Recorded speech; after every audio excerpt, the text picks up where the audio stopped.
Welcome to NuttieBuddie Sports. Welcome back, everybody, to NuttieBuddie Sports. And on today's episode, what I'm going to do is I'm going to talk about the Detroit Pistons being winners of draft night. As a Piston fan, I'm super excited about the direction that this team is going. I think most Piston fans are, right? We're really excited about what Troy Weaver has done. And that's the first place I'm going to start. After the Jeremy Grant trade, obviously there was questions because I feel like a lot of us Pistons fans and a lot of the media thought that Jeremy Grant was worth more than a 2025 pick from Milwaukee that would have ended up like 30 in 2025. So when Troy Weaver was able to do what he did in this draft and stay pat at 5, get probably the 4th most coveted player in the draft, and then getting the 13th pick from Charlotte and only taking on Kemba Walker to get Jalen Duren, I think that we all have to be very satisfied with the way this draft happened for the Detroit Pistons last night. Now, so we'll talk about both these prospects, what it could mean. I also found some player comps to consider moving forward after, like the potential of these two players. But I also want to talk a little bit about what I want the Pistons to do now that they drafted these two guys. So let's start with Jaden Ivey. Jaden Ivey is going to be a very excellent pairing with Cade Cunningham, because what you kind of want to put next to Cade is somebody who's a more willing scorer, right? And the more ball handlers you have, and Jaden Ivey can do that, is ball handle. He can play make a little bit, and he is a scorer. And I think like if you would ask any Piston fan like what they wanted in this draft, is someone like a Shaedon Sharpe or a Mathurin were like maybe the two that I heard a lot that Pistons fans wanted. I think Keegan Murray was in there as well. But the reason why Jaden Ivey is the perfect fit is because he fell to 5 for us, first of all, but secondly, he's explosive. He scores the basketball. His player comp is Ja Morant. And if he can be 80% of Ja Morant, I think us as Pistons fans will be happy. So obviously there's some things we have to look at. He needs to be a little bit more invested in defense. I think college players, it's just hard for college players to be more invested in defense.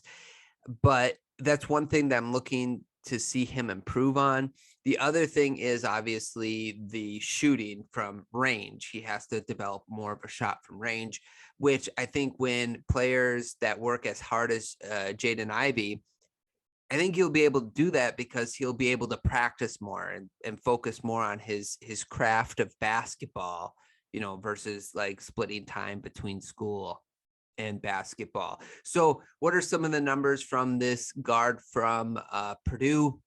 He averaged 17 points a game, 5 rebounds, 3 assists, and he also averaged a steal per game as well. He shot 74.4% from the line. So he needs, I think he just needs, which I think why he pairs so well with Cade is because Cade is a willing passer. So Cade will be able to focus not only on getting him the ball, but other individuals on the team the ball as well. Sadiq Bey, Killian Hayes when he's out on the court, and Duren, which we'll talk about in a second. But I just feel like the pairing is perfect for these two guys. He's also 6'4". He's 6'4", 6'5", almost 200 pounds. So what I love about this too is that they don't, when they have their starting lineup on the court with Ivy and Cade, he's going to be the smallest guy on the court, which is where I would have it. Unless if you have Steph Curry or Damian Lillard, I didn't want Jalen Brunson. That's not somebody that I wanted for the Pistons because he's 6 foot. And although he's really good at 6 foot, I just think it's going to be harder to win a championship when you have a guard that small, where Ivy being 6'4", 6'5", next to Cade, those two guys are going to be able to be interchangeable as long as Ivy commits to defense. So we know he's explosive. We know he can score the basketball. We know he's athletic. So the real questions with Ivy is, can he hone in his playmaking skills? I think he can do that. He needs to put effort on the defensive side of the ball, and he has to develop more of a range shot. Well, guess what? Ja Morant did. So this is kind of a perfect comparison. Ja Morant shot better from the 3-point line this year. So I'm looking to see if Ivy can hone in and fix those things. But overall, I think this is a great pick for Detroit, and to not have to move up from 5. This is considering what happened to Detroit on draft lottery night. I think this is the best outcome they could have had, other than maybe one of those top 3 guys falling in the draft. So let's talk about Duren for a second. So Duren, he is a big guy, 6'11", 250. He averaged 19 points a game, 13 rebounds a game, 2 assists, almost a steal and a half, and 3 blocks, a little over 3 blocks per game. This is the guy you need. I think, man, the player comps for Bam Adebayo that I found, and which he would be a bigger Bam Adebayo, a little taller. And Dwight Howard was another one. And if it's prime Dwight, I mean, that would be amazing. So I think this is going to be a really good pick as well for the Pistons. Now, let's be fair. We're always super excited on draft night. Every team is, oh man, we got all these great players. Well, not all of them make it. So we have to kind of be real about that. But for right now, let's just focus on the positive. He has he's uber athletic. He's a rim runner. He's going to set really good screens for Ivy and Cade. And if he collapses on the rim, that's going to set up lob opportunities, finishes, offensive rebounds. I think he's going to be a perfect pair next to those guys because he's going to create his own opportunities off the ball, running to the rim, getting those offensive rebounds. The Detroit Pistons desperately needed somebody like this, somebody this size, somebody super athletic to because, you know, as much as we love beef stew, right? He's just too small, you know, to play against every single center in the league. And this is one thing I did like. Okay, before I get into what I liked, there's obviously some flaws. He doesn't have a perimeter game. That's the biggest flaw. Is that something he could develop? Maybe, but I don't know if he necessarily needs to. You know, you can have one person, as long he just has to be efficient enough around the rim, but also can he extend the floor a little bit? You know, can he be like Bam, where he can hit that 15-footer every now and then, a runner, those types of shots? And if he can do that, I don't know if he necessarily needs to develop an outside game, a perimeter game, although it won't hurt. It won't hurt if he does. Now, what I really like about this draft is what Troy Weaver did was he was able to get guys that were the best player available, but also were fits for the team. That's the way I feel. And he was able to do so in a way that makes the Pistons roster even more fluid. So if they play a big team, they can have Duren out there, right? And maybe they can play Stewart at times. Like, if let's say you're playing the Warriors and they have Looney and Draymond, you could play Duren and Stewart out on the court at the same time to match them. Now, hopefully Stewart can develop a little bit of a little bit more of outside shooting this offseason. That would help that problem to space the floor. Although, like, you don't really want those two out there at the same time because of the floor spacing, but it's not going to hurt. Like Looney and Draymond don't space the floor very well, but they're able to make it work. So the Pistons have to figure out a way to do that when and if they put Stewart and Duren on the floor at the same time. But even like they have a small ball lineup now too. Like if you think about it, they can play Ivy, Killian Hayes, Cade, Sadiq Bey, and Stewart on the court at the same time, those 5 players, if they need to go small. What I'm kind of interested is, can Jalen Duren stay on the floor when teams go small? It sounds like he'll be able to because of his athleticism. I haven't found anything that has been written in a way that tells me that he can't. But if he's being compared to somebody like Bam Adebayo, that means he should have the foot speed. I'm just assuming that he has the potential to have the foot speed to guard perimeter guys.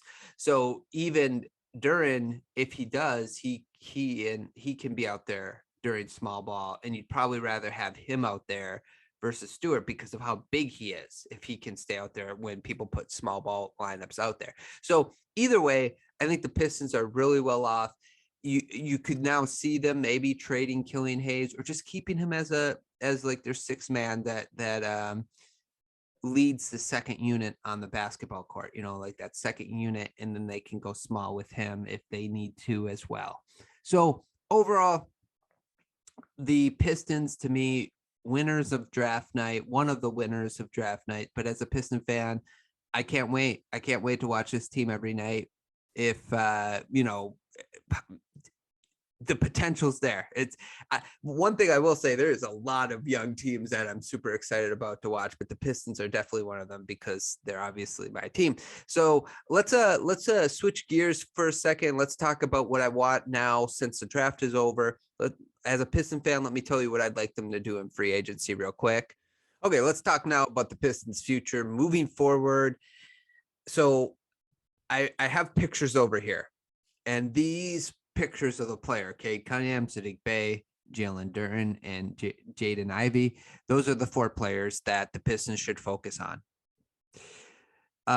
Let them grow. Let them grow. Let them be on the court. If you're going to keep Isaiah Stewart and Killian Hayes, do the same thing. But really, like, Corey Joseph can go now. They got Kemba Walker in the deal for the trade for Duren, but it sounds like he's going to get bought out anyway. And even though I think they have $40 million in cap, maybe over 40 million, and they can sign someone like DeAndre Ayton, I'm just going to go out of my way. I'm going to say, don't do it. Don't sign DeAndre Ayton. I like Duren.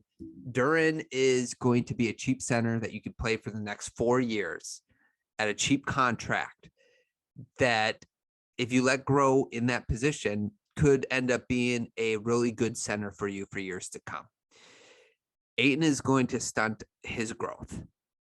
So don't get Ayton. I would rather them hold on to that cap, use that cap room to take on bad contracts with more assets, like a Gordon Hayward. Like, I know people are going to shoot me, Pistons fans. I'm not like pro. I'm talking about like a 3-team trade, okay, where Russell Westbrook ends up on the Pistons. You don't have to play him. Keep that cap space available to get more assets. That's what I would do. Or the New York Knicks. If the Knicks need to open up cap to sign Kyrie Irving, can you get Cam Reddish in a trade where you're taking like Evan Fournier, or even, again, don't kill me, Pistons fans, but Julius Randle? I don't really want Randle because his contracts, I think 3 more years.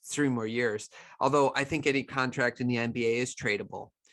But can we allow these young players to grow? Can we be Memphis? Can we be Atlanta?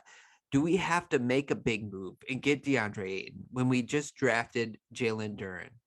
I don't think so. And I personally don't feel like the Pistons should be paying a center max money right now, because center is, I've said this before, it's a luxury position at this point. It's sort of like running back in the NFL.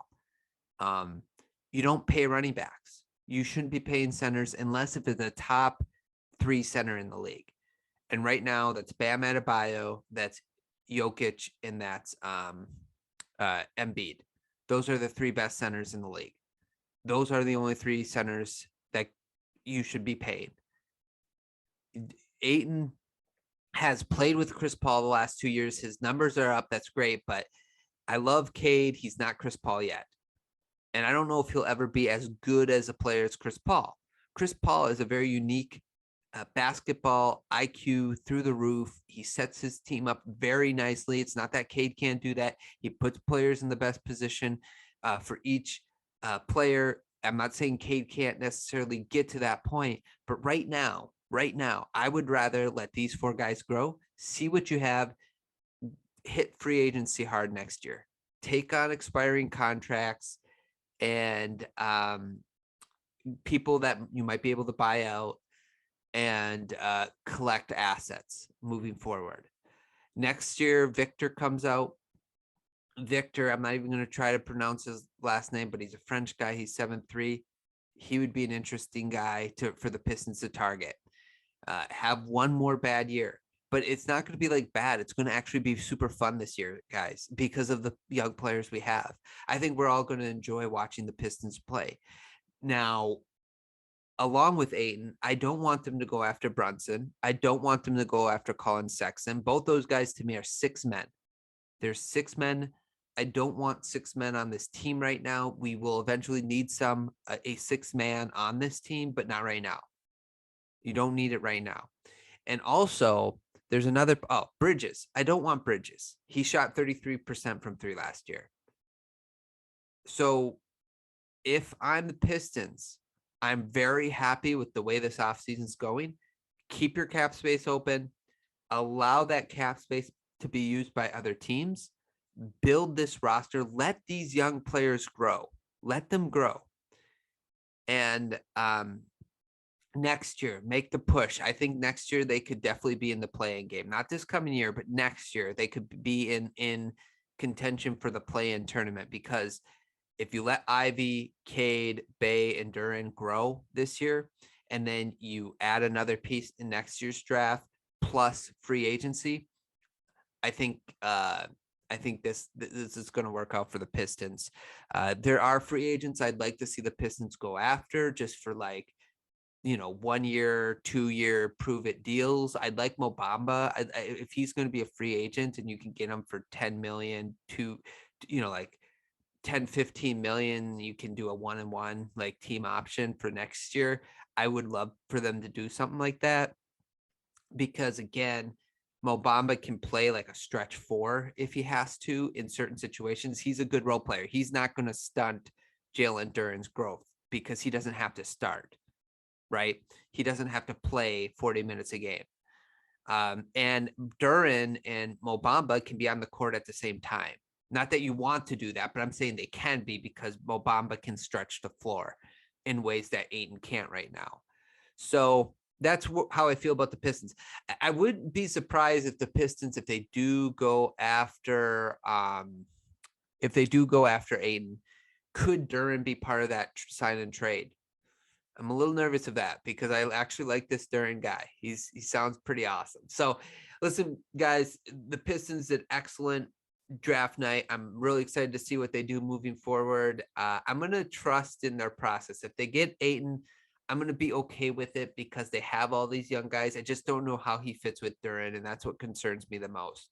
But again, Troy Weaver, excellent job. I have to say, a little shook after the Jeremy Grant trade, but overall, I really loved how he rebounded in the draft. And I kind of predicted that as well. I said the only way you do that trade now is if you have something in mind during the draft. You don't do that trade even to open up cap space for free agency until free agency is closer, right?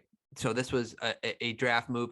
And I think the fact that he was only had to take on Kemba Walker, that the Pistons only had to take on Kemba Walker, maybe he thought they would have to take on more. Better to be safe than sorry in that instance. So anyway, yeah, excellent. So guys, I'm really excited for the season. We're gonna, as Piston fans, if you're listening, you're a Piston fan, we're gonna have a fun season this year, I think. So if you liked what you listened to, please subscribe to the channel, like the video, share it with your friends if you feel like it. And if you haven't yet, I do podcasts. I just do small video clips here and there, but I do podcasts with friends, and it's NuttieBuddie Sports, just like the title is. And you can listen to some other episodes. We did a mock draft, and we did 6 burning questions in the draft. Even though the draft's over, it's still a fun listen. We also talk about draft philosophy. And then my friend Clint, he talks about what he wants the Milwaukee Bucks to do